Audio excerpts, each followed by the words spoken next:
స్వామి వివేకానంద జీవితం. బాల నరేన్. ఓ బాలుడు కలకత్తా నగర వీధుల్లో నడుస్తూ వెళుతున్నాడు. హఠాత్తుగా పెద్ద శబ్దం వినిపించింది. ఏమై ఉంటుందబ్బా? చూస్తే ఓ గుర్రపు బండి రోడ్డుపై దూసుకుపోతోంది. ఆ బండిని గుర్రం తన బలమంతా ఉపయోగించి వెర్రి వేగంతో లాక్కెళ్తుంది. దేన్నో చూసి అది బెదిరినట్లుంది. దాని నుంచి దూరంగా వెళ్ళడానికేమో అన్నట్లు పరిగెడుతోంది. బండిలో పాపం ఓ మహిళ కూడా ఉంది. చాలా భయంగా చూస్తూ బండిని గట్టిగా పట్టుకొని పడిపోకుండా కూర్చొని ఉండటానికి ప్రయత్నిస్తోంది. బండి ఎప్పుడు బోల్తా పడుతుందో తెలియదు. ఎవరూ ఆవిడికి సహాయం చేయడానికి ముందుకు రావటం లేదు. ఇదంతా ఈ బాలుడు చూశాడు. సాహసవంతుడైన అతడు బండి దగ్గరకు రాగానే ప్రాణాలకు తెగించి పరిగెత్తి ఆ బండిలోకి ఎక్కాడు. జోరుగా పరిగెడుతున్న ఆ గుర్రపు కళ్ళెం చేజిక్కించుకొని నైపుణ్యంతో కొద్దిసేపట్లోనే ఆ గుర్రాన్ని శాంతపరిచి ఆగిపోయేటట్లు చేశాడు. ఆ మహిళ ప్రాణం నిలిచింది. అందరూ ఆ బాలుడి సాహసాన్ని మెచ్చుకున్నారు. ఆవిడ అతడికి ఎంతగానో కృతజ్ఞతలు తెలుపుకున్నది. అయితే ఎవరి అబ్బాయి? అతడి పేరు నరేంద్రనాథ్. అందరూ నరేన్ అని పిలిచేవారు. అతడే తరువాతి కాలంలో విశ్వవిఖ్యాతి నొంది సింహ సదృశ్యమైన మనోబలానికి ప్రతిరూపమై భారతదేశ యువజనులందరికీ ఆదర్శమై నిలిచిన శ్రీ వివేకానంద స్వామి. ఈయన జన్మదినమైన జనవరి 12వ తేదీనే మన దేశ ప్రజలంతా జాతీయ యువజన దినోత్సవంగా పండుగ జరుపుకుంటారు. నరేన్ తండ్రి శ్రీ విశ్వనాథ్ దత్తా మంచి పేరున్న వకీలు. ఎంతో చదువుకున్నాడు. అందరి గౌరవాన్ని పొందేవాడు. తల్లి భువనేశ్వరి. రూపంలోనూ ప్రవర్తనలోనూ ఓ రాణి వల్లే ఉండేది. అందరూ ఆ తల్లిని ప్రేమించేవారు, గౌరవించేవారు. మన నరేన్ చాలా అల్లరి పిల్లవాడండోయ్. ఈ గడుగ్గాయని పట్టుకోవడం పాపం ఆ తల్లికి గగనమైపోయేది. అతడిని చూసుకోవడానికి 2 నౌకరులను పెట్టవలసి వచ్చింది. కానీ ఎలాగో ఓ ఉపాయం కనుక్కుంది.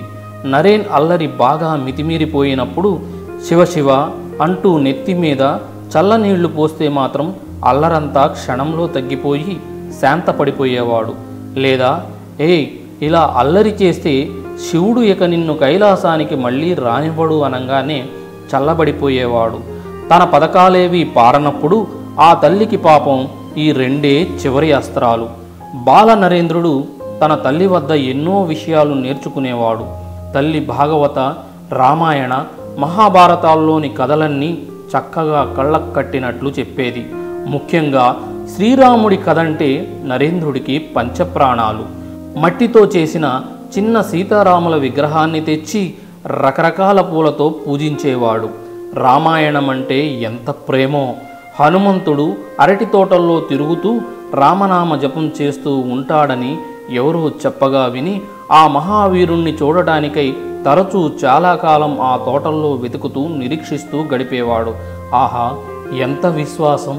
నరేంద్రుడికి ధ్యానం చేసే ఆటంటే భలే ఇష్టం. ఒకరిద్దరు స్నేహితుల్ని తన గదికి పిలుచుకొని వచ్చి సీతారాముల మూర్తికెదురుగానో శివుడి మూర్తికెదురుగానో కూర్చొని ధ్యానం చేసేవాడు. దేవుడి గురించి ఆలోచిస్తూ అలా గాఢమైన ధ్యానంలోకి వెళ్ళిపోయేవాడు. ఇక అతడికి ఏమీ వినిపించేది కాదు. ఎక్కడ ఉన్నాడో కూడా తెలిసేది కాదు. స్నేహితులేమో 5-10 నిమిషాల తర్వాత లేచి వెళ్ళిపోయేవారు. ఒకసారి ఇలాగే ధ్యానం చేసేటప్పుడు ఓ తాచుపాము వేగంగా పాకుతూ వారి వైపు రాసాగింది. మిగతా స్నేహితులంతా ఒక ఉదుటన లేచి అమ్మ బాబోయ్ అంటూ అరుస్తూ పారిపోయారు. నరేంద్రుడు మాత్రం బొమ్మలా కదలకుండా అక్కడే ఉండిపోయాడు. అంతా ఒరే నరేన్, పామురా, లేవరా అని బిగ్గరగా అరిచారు. నరేంద్రుడికి వినబడితే గదా. నిశ్చలంగా ఉన్న ఆ బాలుణ్ణి కాసేపు పాము అలా చూసి వెళ్ళిపోయింది. గండం గడిచిందనుకుంటూ తల్లిదండ్రులతో సహా అందరూ వచ్చి ఎందుకు లేచి పరిగెత్తలేదని నరేంద్రుణ్ణి అడగగా, పామా, నాకేం తెలియదే, నేను మాత్రం ధ్యానంలో భలే ఆనందాన్ని అనుభవించాను అని బదులిచ్చాడు.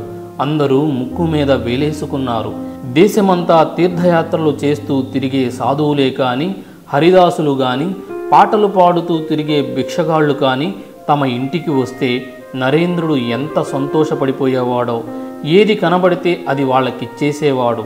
ఇంట్లో చేతికి ఏది దొరికితే అదే. ఏదీ దొరక్క ఓ రోజు తల్లి తనకు కట్టిన కొత్త పట్టుపంచె విప్పి ఇచ్చేశాడు. దాంతో ఇలా కాదని అమ్మవాణ్ణి మేడపైనున్న వాళ్ళ నాన్నగారి గదిలో పెట్టి తాళం వేసేసింది. కాసేపటికి కింద ఓ సాధువు వీధిలో ఓ దేవుడి పాట పాడుకుంటూ పోతున్నాడు. అంతే, అతన్ని గట్టిగా పిలిచి మరీ వాళ్ళ నాన్న వేసుకున్న కోట్లు 2-3 కిటికీల నుంచి కిందికి విసిరేశాడు. అప్పుడప్పుడు పెద్దయ్యాక తాను కూడా ఓ సన్యాసినవుతానని చెప్తూ ఉండేవాడు. మన నరేన్ వాళ్ళ నాన్నగారు పెద్ద వకీలని చెప్పుకున్నాం కదా, ఆయన దగ్గరికి ఎంతోమంది పెద్దవాళ్ళు చిన్నవాళ్ళు వస్తూ ఉండేవారు. ఆ కాలంలో కులం అనేది చాలా ముఖ్యమైన అంశం. అలా వచ్చే వారందరూ పొగ తాగటానికి ఓ పెద్ద గదిలో పలు హుక్కాలుండేవి. బ్రాహ్మణులకి ఓ హుక్క, వైశ్యులకి ఒకటి, శూద్రులకి ఒకటి, ముస్లింలకు ఒకటి, ఇలా అన్నమాట. కానీ నరేంద్రుడికి కులం అనేది ఒక పెద్ద ప్రశ్నార్థక చిహ్నంగా ఉండేది. ఏమిటి కులాలు? ఓ కులం వారు మరో కులం వారి హుక్కానెందుకు త్రాగరాదు, కనీసం తాకరాదు? అలా చేస్తే ఏమవుతుంది? ఎవరో చెప్పారు కులం పోతుంది అని. సరే చూద్దామని ఓ రోజు ఎవ్వరూ లేనప్పుడు ఒక్కొక్క హుక్కా నుండి ఒక్కోసారి పొగ పీలుస్తూ పరీక్షించడం మొదలుపెట్టాడు. వైశ్యుల హుక్క, బ్రాహ్మణుల హుక్క, ముస్లింలది ఇలా ఏదీ వదిలిపెట్టలేదు. కానీ ఆశ్చర్యం, తనకేమీ కావట్లేదే, తను చచ్చిపోలేదే, కనీసం మూర్ఛపోలేదే. ఇలా అనుకుంటూ ఉన్నంతలో వాళ్ళ నాన్నగారి అరుపు వినబడింది. ఏ నరేన్, ఏం చేస్తున్నావురా? వేలేడంతున్నావో లేదో, హుక్కా పీలుస్తున్నావా? పైగా శూద్రుల హుక్కానా? కులం మంట కలిసిపోతుందిరా అని గదించారు. వెంటనే అదే చూస్తున్నాను నాన్న, వీళ్ళందరి హుక్కాలు తాగితే కులం ఏ వైపు నుంచి పోతుందా అని చూస్తున్నాను అని ధైర్యంగా సమాధానమిచ్చాడు. అది విన్న తండ్రి పిల్లవాడి తెలివికి, ధైర్యానికి, ఆలోచన సామర్థ్యానికి, దృక్పథానికి లోపల సంతోషిస్తూ ఆశీర్వదిస్తూ చిరునవ్వుని దాచుకుంటూ వెనుదిరిగి వెళ్ళిపోయాడు. స్వామి వివేకానంద జీవిత విషయాల గురించి మరిన్ని తరువాత ఎపిసోడ్లో తెలుసుకుందాము.